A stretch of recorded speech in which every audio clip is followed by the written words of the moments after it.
Good morning, Ben. Good morning, Michael Patrick. Great to talk to you, Rich and Kirk and everybody else there. It's Michael Patrick Shields, and I'm here at Ben Wright's home, where we are, in fact, kicking back and having breakfast with the old course at St. Andrews and the British Open. I just want to make one little aside, if I can, Rich. And one of the traditions we have on the program is we never let the birthday of a beautiful woman pass without taking note. I was going to remind you of that.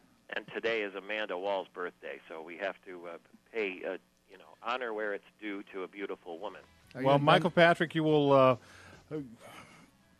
be pleased to know that our opening segment this morning, as we ran down the top items that we would be talking about, we had, of course, the visit yesterday to West Michigan by President Barack Obama. Yeah. But overshadowing that, the birthday of Amanda K. Walls. Well, thank you, guys. I wish every day was like this.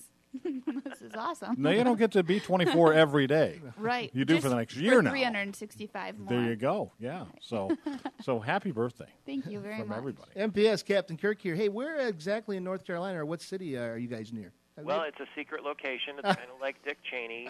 Ben Wright is in such high demand that he cannot reveal. But I'll tell you what, it's not that far by car from Augusta National, and it's not that far by car from the beautiful golf course that he himself designed called the Cliffs Valley. It's part of the Cliffs communities that you see lots of advertising for. And it's in a beautiful spot called Travelers Rest.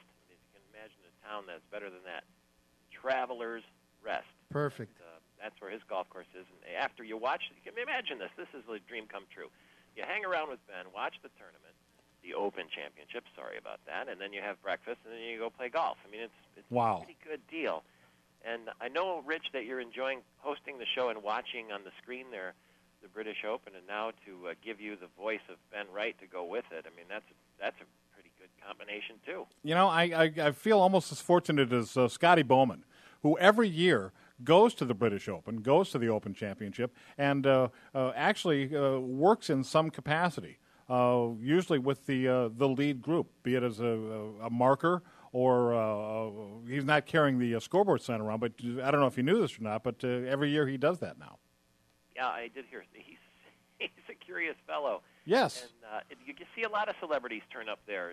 Many times former presidents will turn up, U.S. presidents, lots of celebrities in the gallery, because when you have the Open Championship at St. Andrews, it's not only the players that are the stars, it's the golf course and the history and the town.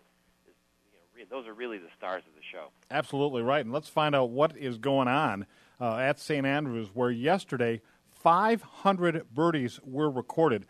2,808 holes played, 18 holes a player times 156 players. And just about 1 out of 6 resulted in a birdie yesterday. That's unbelievable.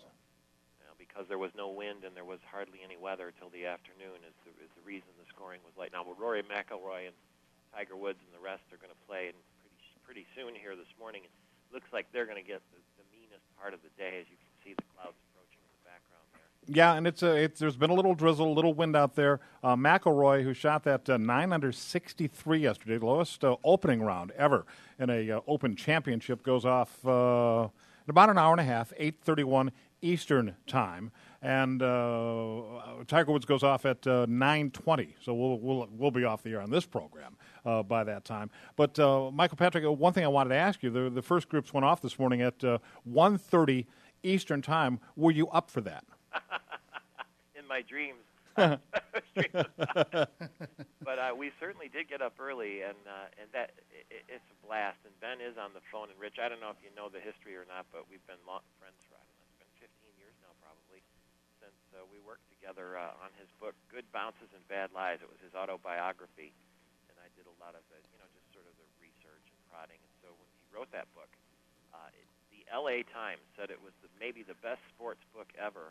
And a big part of that book is lessons from Scotland and Ireland and England and stories that Ben experienced himself at St. Andrews. And well, speaking of which, hear my voice. He's here with us. Ben, welcome aboard, Ben. Thanks very much for joining us. And Captain Kirk, you've got the aforementioned book right there. Well, as Michael knows, I'm a big golf fan. This is one of the books I couldn't put down. Good morning, Ben. Captain Kirk here with Rich Kincaide, and I've been waiting to get you on the air after I read this book. I've actually read it a couple times. And Good morning to you, sir. And on I'm absolutely relief that I'm not there with the action, because I spent a lot of time in my youth on this old course because I was stationed in the British Army at nearby Crail, and we used to, the base used to put out a team, and we used to play a monthly match on the old course against St. Andrews University. So I really do know the golf course like the back of my hand. Wow. Yeah, it's on my bucket list to ever do that. But, you know, having read your book, Ben, and I've always wanted to be able to talk to you, and I told Michael when I meet him face-to-face, but this is just as good. On page 118, there's a story about a redhead named Ginger that you said you would tell later on in life, and I'm wondering if you could expound on that a little bit more now. No. No, it's a one-syllable answer, no. There you go. It's going to your grave. This is a family show. Oh, yes. Man. Precisely. Let's keep that in bounds. So, what are your impressions of the Open so far? A remarkable day in its own right yesterday, Mr. Wright, when you have, as I've mentioned a couple of times, 500 birdies made. I think, a low score is always on because this golf course is not long by modern-day equipment standards. I mean, it's there for the plundering. A man like John Daly has 12 wedge shots for second shot. Yeah. You know, it's there for the taking, except for the weather. Now, in 2005, the weather was like you expect in the south of France. I was there for that one, and we would sit out after 10 o'clock at night. We would sit out in the yard of the house in which I stayed in Anstruther nearby because it was so darn hot we didn't want to go indoors. You know, but now you are getting a little of the traditional St. Andrews weather, which is 4 seasons in one day.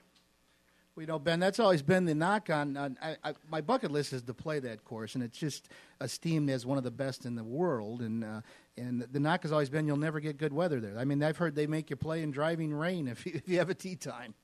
Oh, yes. Yeah. Oh, yes. I mean, it's extraordinary. And, Rich, I've been there when you go out all the way along the beach with the beach on your right, and then you come back inland of that all the way in, and I've known the wind howling in my face all the way out, and then when I turn to come home, the tide changes, and the darn wind would be in my face all the way home. And that happens quite a lot. And, of course, if it happens to these guys, it's going to be really tough. Well, we did see yesterday bright sunshine. We saw some short sleeves. And as I watched the coverage right now, they just showed some unfortunate golfer. They didn't put his name on the screen, so I can't tell you which unfortunate golfer he was. But he was wearing the toque, the woolen cap, over his head. So I'm figuring with the wind chill, it's got to feel like it's in the 40s right now. I'm sure it probably is. And it's odd to use wind chill, the phrase wind chill in July, isn't it? Summertime. Yes.